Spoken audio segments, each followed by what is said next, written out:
podcast listeners. This is Chris here. I'm bringing you today a very special edition of the Radiocast. We're kind of in our off week here. You may or may not have noticed that we're a bi-weekly podcast, but the opportunity came up this week to have a sit-down interview with Lisa Windsor from the Flatland Famous Band that's going to be performing at J-Fest on Thursday, November 6th. So when that opportunity came up, I couldn't turn it down, and I'm delighted to share that interview with you here today. So without further ado, here is Lisa Windsor of the Flatland Famous Band. My guest right now in studio is Lisa Windsor of the Flatland Famous Band. Hello, Lisa. Hi, Chris. Thanks for having me. So tell me, you're about to take the stage here at the Bernie Theatre on Thursday. Let's just start by saying, tell me the story. Tell me the lore of Flatland Famous. Well, we are a local event band. We've been playing together for a long, long time, consisting of myself, Derek Gottfried on guitar, Stephen Broadhurst on drums, Zachary Antel on keys, and Carl Kohut on bass. So some superstar musicians, super accomplished people that I just have the absolute pleasure of sharing the stage with. A fun fact about us is we are also Mach 10, the house band for the Winnipeg Jets, the same guys. So people recognize our faces, especially in the grocery store. They recognize my face, but they can't exactly place it because it's not on a jumbotron. But no, we're just five Winnipeggers who love music, and we're just really, really blessed to be able to do this for a living. Well, I know that all of us here, we're very excited about the upcoming concerts. And as incredible, it is very incredible for us to be bringing in, performers from around the world. But it's also, there's something nice to be able to say that we've got a homegrown band coming to take the stage and be part of this J-Fest Winnipeg. So tell me a little bit about the show itself. I know this is a kind of a specially curated show for J-Fest that is the Jewish soul of rock and roll. Let's talk about that a little bit. At its core, we're highlighting Jewish rock stars, which, I mean, we are a rock band. That's what we love to do. So when I was contacted to put this show together, it was really, really exciting. And I mean, when you think about how many Jewish musicians there are in popular culture, it's really, really amazing. And especially in rock and roll. I mean, Leonard Cohen, of course, Gene Simmons, or just Kiss in general, Bob Dylan. And then we can even go into Amy Winehouse. I have such an extensive list, but really, really fun musicians to pull from. Carole King, I adore.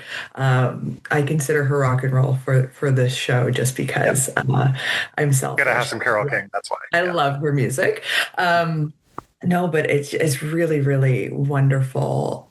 Just a pool of musicians to pull from and to highlight their music and to tell a little bit of their story and weave that through it as well. It's going to be a wonderful evening. Did you discover anything that you didn't know before as you were kind of digging into which songs you wanted to play? Well, I'm not Jewish, so I learned a lot. Which is great. You never stop learning. And for myself, I didn't know, for example, I didn't know Amy Winehouse was Jewish because that's not, when listening to her music, as a fan of her music itself, you don't often learn about the person, right? When you're listening to a song, you listen to the lyrics, but you don't know about them at their core. So that's been really interesting to sort of do a deeper dive into a lot of these musicians and learn about their journey through Judaism. So yeah, I would say for myself, I have been learning a lot, and it's been really, really fun to put the show together. Was there a lot of songs for you as a band to learn, or is it stuff that you'd kind of been playing and it's like, oh, we can use that.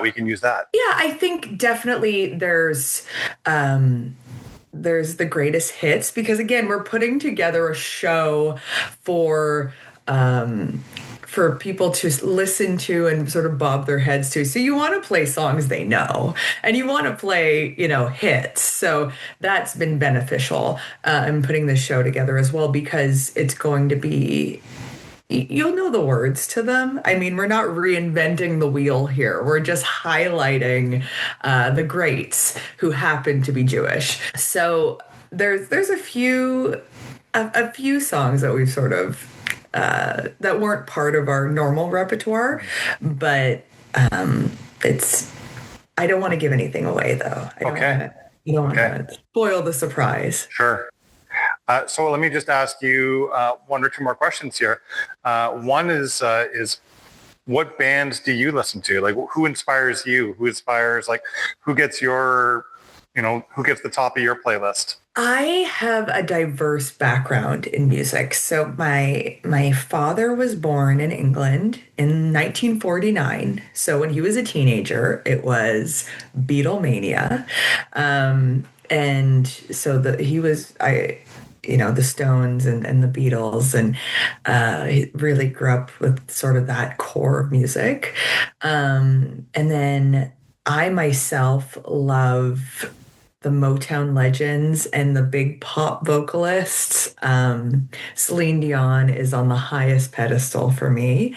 But I recently have taken a different path through my son. I have a 5-year-old who is the oldest 5-year-old you'll ever meet.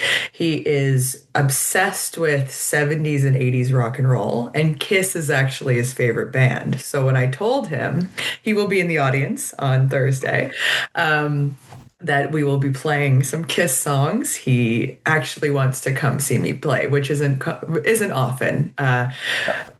What I do is not exciting to him. To everybody else it is, but to him, no.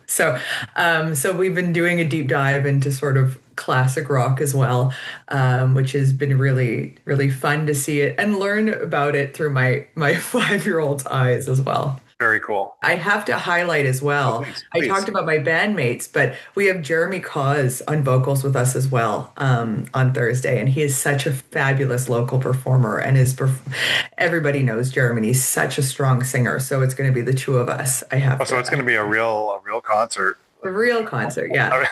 That's just going to just be a real big event. Yeah. It's going to be one to see for sure. Absolutely. I know that.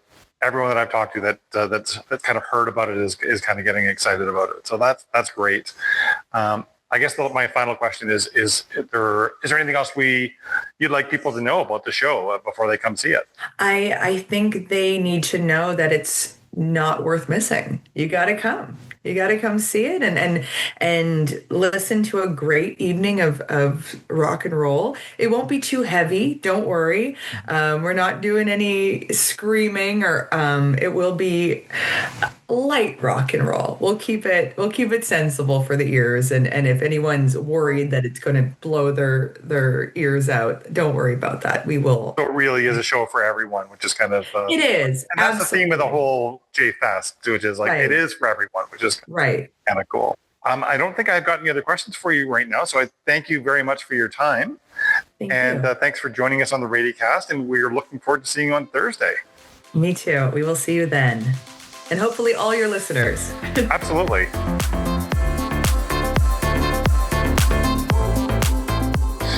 That's going to wrap things up for this week's very special episode of the RadioCast.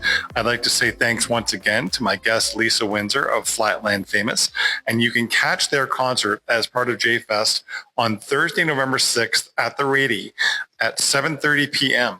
Tickets are available on our website. I will link the tickets directly in the show notes of this episode, and we look forward to seeing you all there. It's going to be a show you don't want to miss. And until then, we'll talk to you later.